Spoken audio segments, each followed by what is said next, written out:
Hey guys, Shade753 here to bring you a subscriber requested exposing. So, I actually kind of feel bad for this one because I feel as if he is trying his hardest to make a good debate. He's trying his hard to get every information he can, but he just cannot acknowledge the cons to all of his pros. You just can't do it. Just kind of watch him. Okay, so this is Sin Pazdera. I think I'm pronouncing that right. Well, okay. So to start this off, this guy likes to make a lot of very strange verse debates, which is nice and all. I like appreciate like whoever you think would win. That's okay. That's your opinion. But in a debate, you gotta acknowledge pros and cons. You gotta get all the facts together.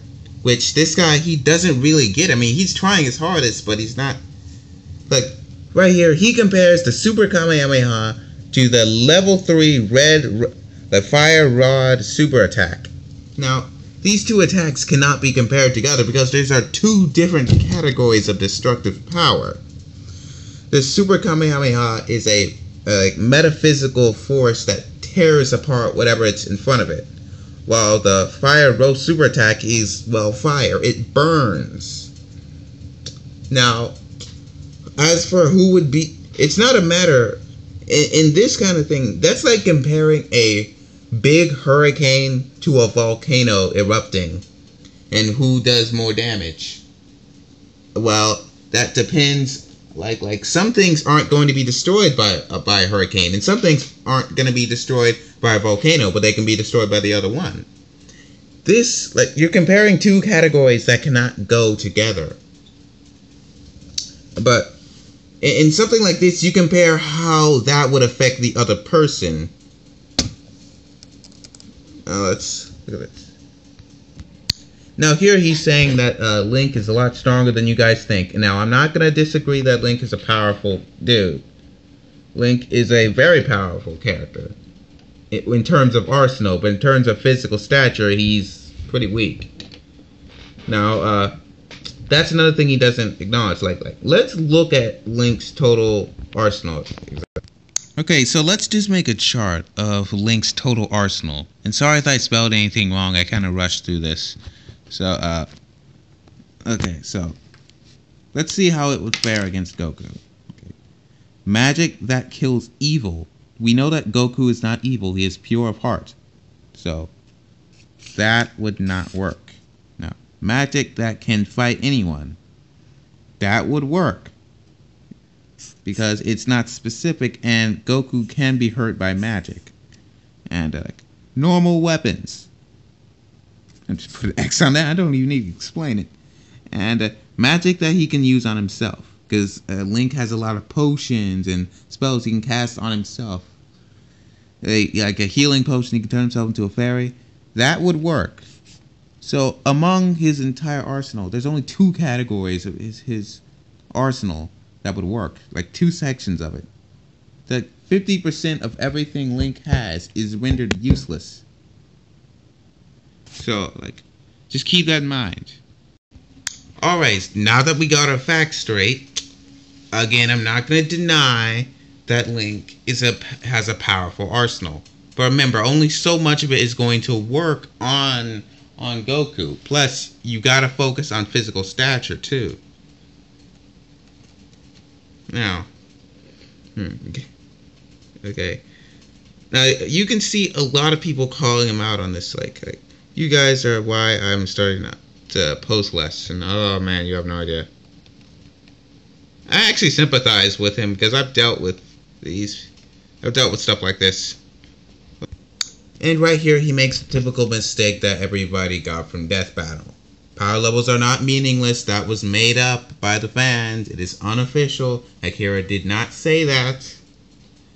I'm sorry guys, but I'm so tired of people saying this. It's not true. There's no record of Akira saying that. It's not true, people. It's not true. It's a lie.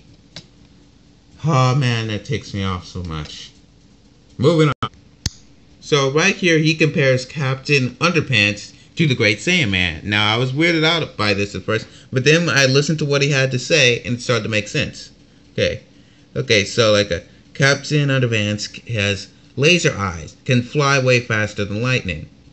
So, basically, his argument is that Captain Underpants' physical stature would match up with the Great Saiyaman. You know what, guys? I actually agree with this. In terms of physical stature, yes, they would match up perfectly. Like, Captain Underpants is at the level of the... I'd say he's like 3 times stronger than the original Superman when he first showed up in his first comic book. But, although physical stature is important, and yes, I did say that physical stature is important earlier on, that still doesn't mean that Arsenal can be counted out just because of that. You gotta remember, Gohan can blow up entire planets. And he really just doesn't have any proper response to that. So throughout this entire thing, he keeps acknowledging Captain Underpants' physical stature. And I'm not gonna lie, he's strong. He's a strong character. But, again, you're ignoring one fact that like he keeps talking about Captain Underpants fought this one guy that can take down skyscrapers, and he took multiple hits from him, which is all nice and all. But can Captain Underpants survive a planet exploding? Because Gohan can shoot an energy beam that can blow up a planet. Gohan could blast him into the sun if he wanted. He never acknowledges these facts. He never acknowledges these. And a few people stated that in the comments. Let's say. Now here he actually does something right. He does acknowledge both the character's physical stature, which I think Captain Underpants would have the advantage in physical stature, but King Piccolo, and this is normal King Piccolo from Dragon Ball, not Dragon Ball Z. Now, because in turn his arsenal would make up for his lack in physical stature, so this would be a perfect fight. Because like Captain Underpants has fought in city busters and whatnot, and that's all King Piccolo was a city buster. So, but even then, he doesn't make any good points for it. Okay, here, throughout this whole comment, throughout this whole thing, he's just trying to dismiss the haters. And I know how haters can be annoying, but the best way to go about them in a versus debate is by pointing out solid facts, or good facts that would lead to the battle. Yes, Captain Underpants has fought city busters like that can match up with King Piccolo. Yes, but you need actual statistics. What is Captain Underpants' intelligence? What is his fighting style? Like, what is his martial arts experience? How much experience does he have in battle? Can he, stuff like that. Stuff like that are important things that you need to bring up in this debate, which you do not. It's instantly fast. Instantly fast. How does instantly is not a speed? Okay. So right here, he's naming that Legend of Zelda characters, and don't get me wrong, guys. I love Legend of Zelda. I am a Nintendo guy as well as a Microsoft guy, even though I admit both of those companies could pull off some pretty dick moves every once in a while, but still, okay. He's just labeling them as like Roshi's level, Kami's level, Kai level, Beerus level, without explaining it. You gotta remember, like, these characters don't have power levels like in Dragon Ball Z. In Dragon Ball Z, they all have the same energy powers. So that's why power levels exist. So here you can't just label them on terms of level. Are you talking about like in physical stature? In physical stature, that would make sense, but you need to if you're gonna make a versus, but you need to get all the statistics right. You're never acknowledging the statistics. You're just throwing out random facts about the characters, never actually putting them together, see how they would fare up. Let's look at the comments. And here, he fails to explain things properly. Okay, so like keep in mind, there are 7 of them. Like, the golden goddesses are stronger than 7 sages. Okay. So what exact how exactly are how exactly, like, how strong are the 7 sages exactly? What are their powers? And how do the golden goddesses match up with them? You can't just say that they're stronger. Like do the golden sages and the the golden goddesses and the 7 sages have the same powers? Or are you talking about physical stature here? Or are you talking about magical enchantment? Because you need to explain things properly. You can't just throw out random facts. We need details. Look, because if you believe that all those characters are at that level, that all those characters can match up with Beerus and Kai's and stuff, that's fine. But you're gonna have to explain it. Explanations are important. Let's look at what else.